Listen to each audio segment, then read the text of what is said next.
There are a lot of strong opinions about homeschooling, and most of them from people who have never done it before. Today we're talking through the most common misconceptions and debunking some of those myths.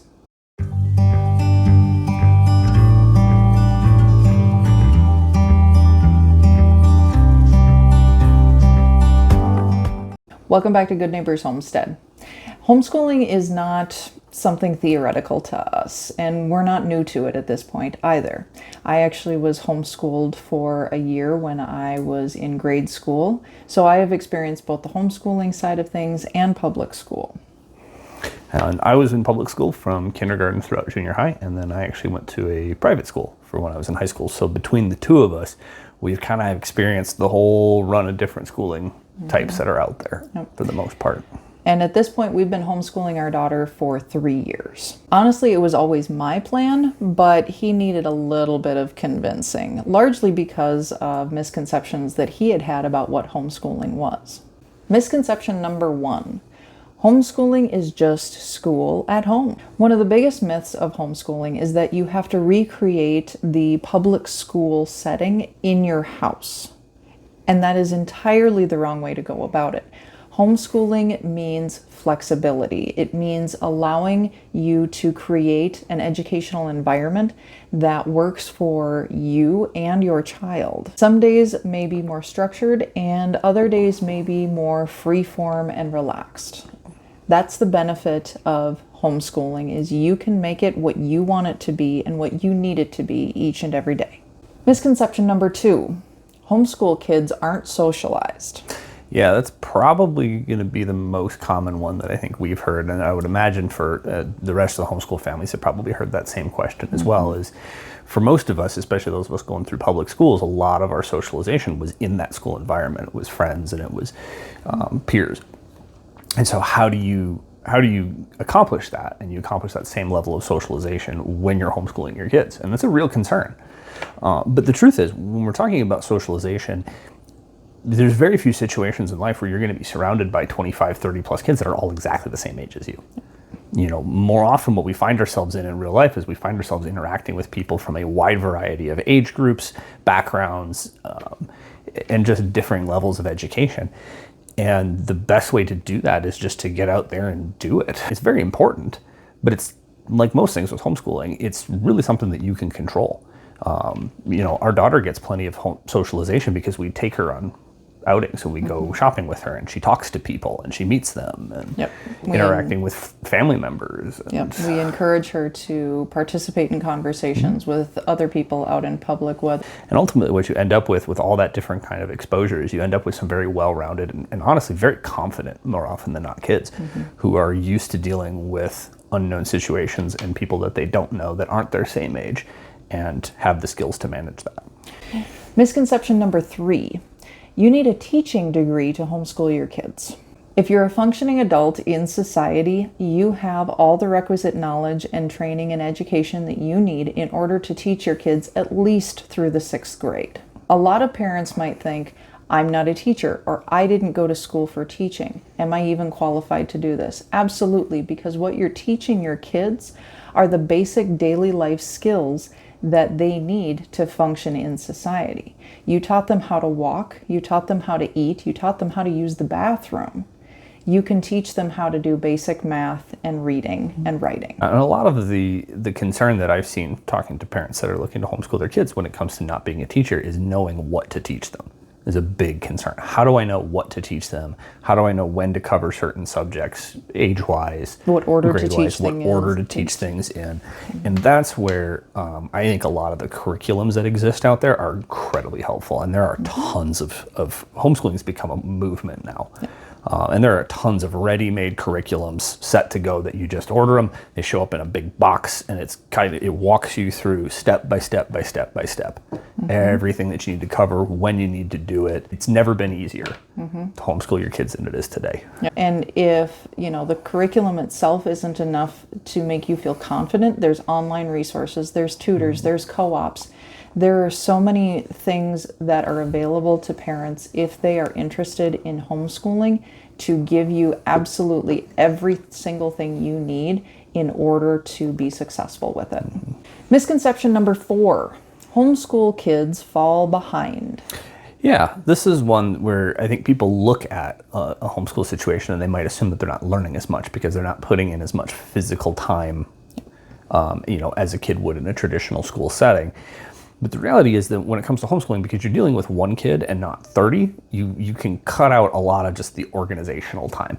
You don't need to settle down the classroom. You don't need to hand back 30 assignments. You don't need to go over the material from from yesterday because one of the kids might not have been there.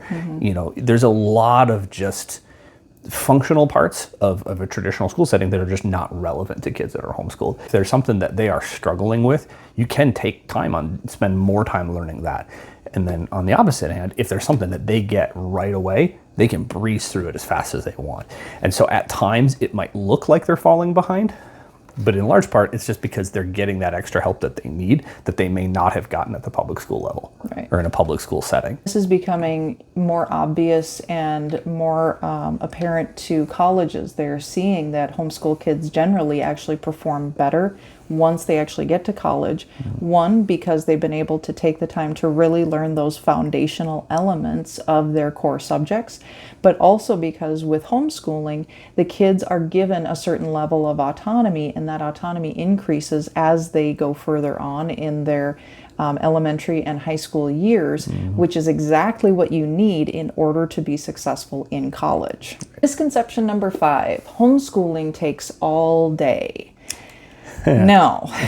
Yeah, that was one of the ones that I was initially worried about, because my only experience with education was in a traditional setting, either in the public or private school system. And so it was you go to school in the morning, you're there for 6-7 hours, and then you come home.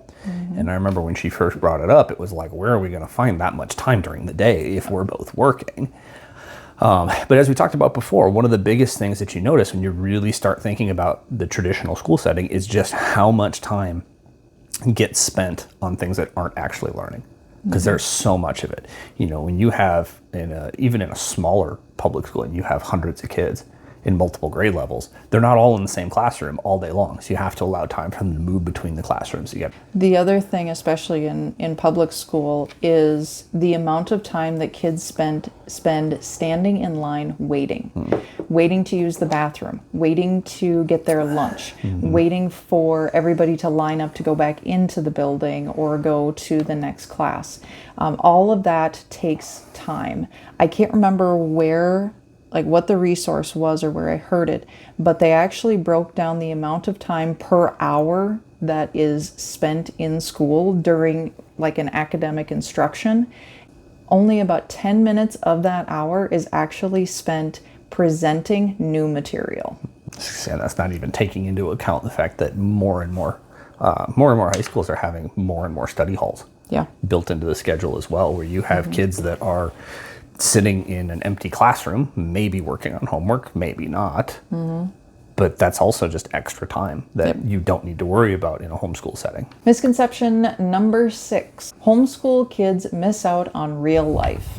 I always laugh at this one because they experience more real life than public school kids, because you said, what is real life? Real life is not being plunked into a classroom or into any room with 25 to 30 other kids or other individuals that are your own age with one superior or older individual kind of guiding and providing instruction. That is not real life. Misconception number 7, only religious families homeschool. Now, this is only partially a myth, because there are a lot of religious families that homeschool for religious reasons, because they want to include their religious beliefs into their schooling, and they have certain qualms with some things that are taught in the public school or in the private schools. And traditionally, that's actually very true. When we look at the history of homeschooling for a long time, and still to this day, I would say quite a lot of a rather large percentage of families that homeschool are religious of some sort or another. It is one of the primary reasons that we see for people wanting to do it. But that doesn't mean that you have to be. Right. And that's the big takeaway. While that might be the common thread, there are plenty of curricula out there for homeschool that are not religious at all. And it's becoming very much more popular with a secular crowd as well, because they're seeing the benefits of it. They're seeing the flexibility. They're seeing the, especially for kids that might have alternate learning styles that don't fit within a traditional academic paradigm, which is something I struggled with, when I was going through school, is that I didn't learn the way a lot of my classmates learned, and it caused some a lot of issues until I figured out how to make it work. But I would likely have thrived in that homeschool setting. Misconception number 8. You can only homeschool if one parent stays home. Makes it easier. It does. It does make it easier. I won't disagree with that. But it is not necessary. No. Like most things. It would make it simpler, but it's not required. Right. Like we've talked about, the amount of time you have to spend each day actually homeschooling is a lot less than what people think going in. It does take a commitment. It is an amount of time. It's not 5 minutes a day or something like that. You are going to have to make a conscious effort to set aside time to do it. Yep. But it is something for the most part that's easily done in an evening. Yep. Yeah. So with both of us working full time, our daughter goes to daycare during the day, and then we do our homeschooling work in the evenings and on the weekends. Making sure that if you are considering homeschooling, don't feel like you have to do it in a particular way, or you have to mimic someone else's setup, or that you have to try to reproduce the public school or any other institutional type of school setting. It is there for you to make it what you want it to be, and that's the flexibility that comes along with homeschooling. Misconception number 9. Homeschool kids play all day.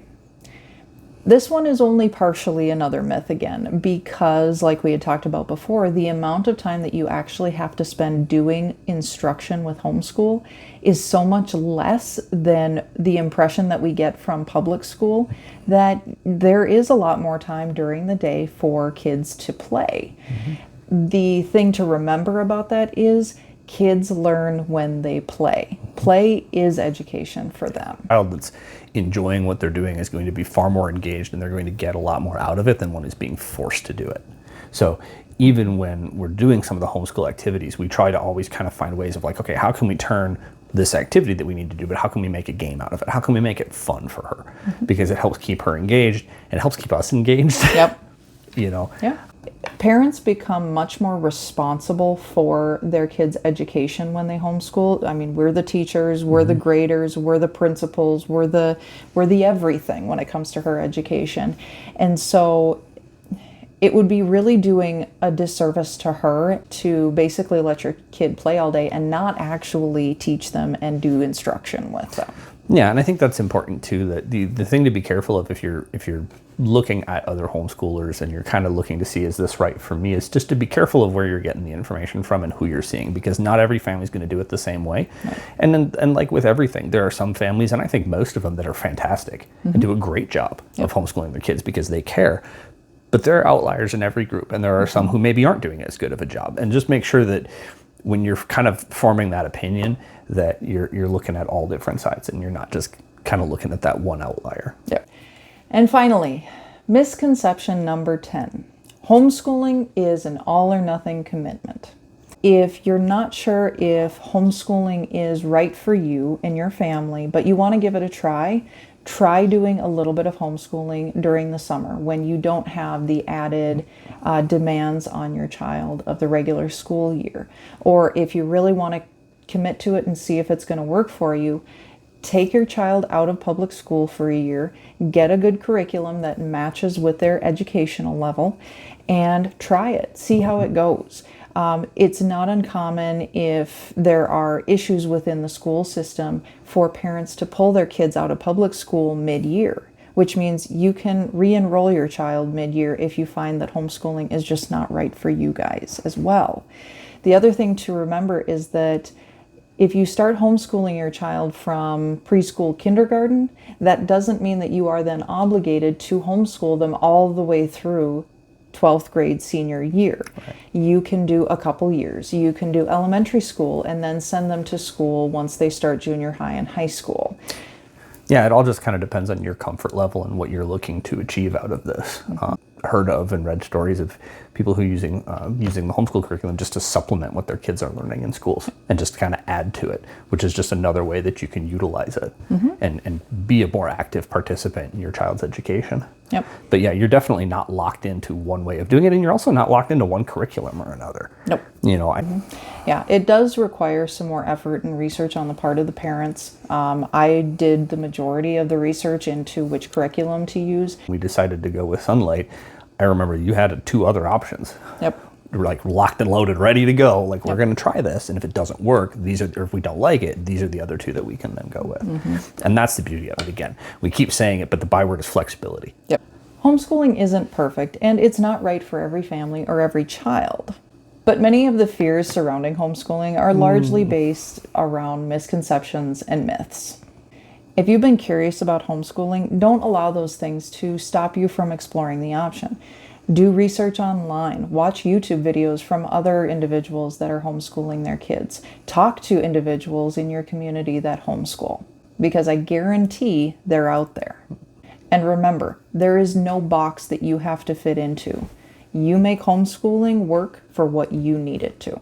If you've ever considered homeschooling, or you have questions or concerns about the homeschooling process or anything related to homeschooling, leave that down in the comments below. We'd love to answer those questions. Thanks for watching Good Neighbors Homestead, and we'll see you soon.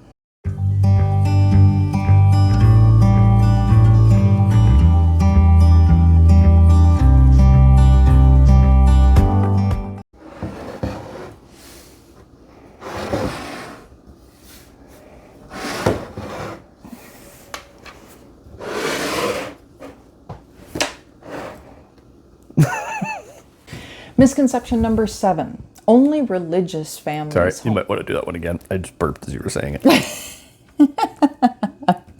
Speaking of being, the faculty and stuff, we should really organize some sort of faculty dinner. So, I mean, we have regular staff meetings every time we hang out in the living room together.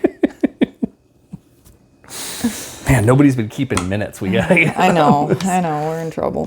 Largely because of Misconceptions. misconceptions. Thank you, Mike Tyson. I'm totally stealing misconceptions, by the way. It's a great word.